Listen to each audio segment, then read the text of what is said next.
একদিকে ইরানি ক্ষেপণাস্ত্র ও অন্যদিকে লেবাননের হিজবুল্লাহর রকেট হামলার সতর্ক সাইরেনে ঘুম ভেঙেছে ইসরায়েলিদের।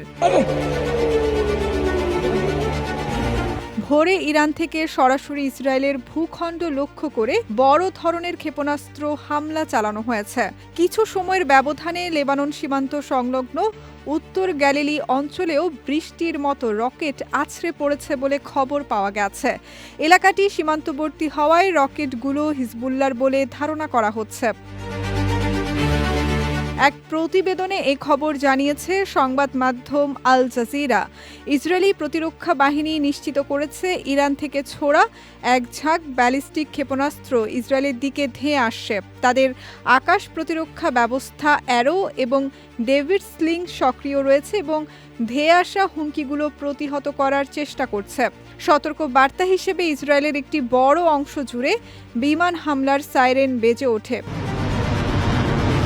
এদিকে ইসরায়েলের হোম ফ্রন্ট কমান্ড জানিয়েছে শনিবার স্থানীয় সময় ভোর 4:22 উত্তর ইসরায়েলের গ্যালিলি অঞ্চলের কফর গিলাদি, কফর ইউভাল এবং মেটুলা এলাকায় রকেট ও ক্ষেপণাস্ত্র হামলা হয়েছে।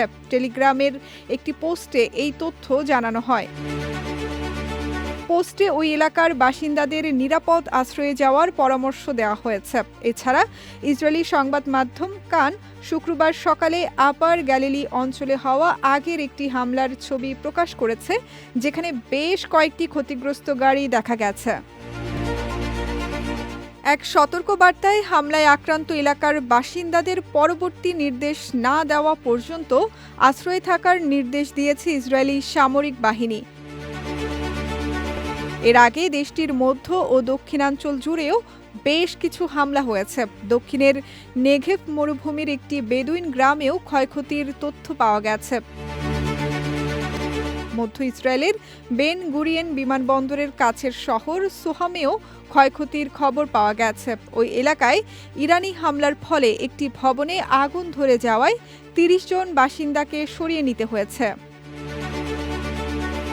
সঙ্গীতা শাহ, বিজয় টিভি, নিউজ ডেস্ক।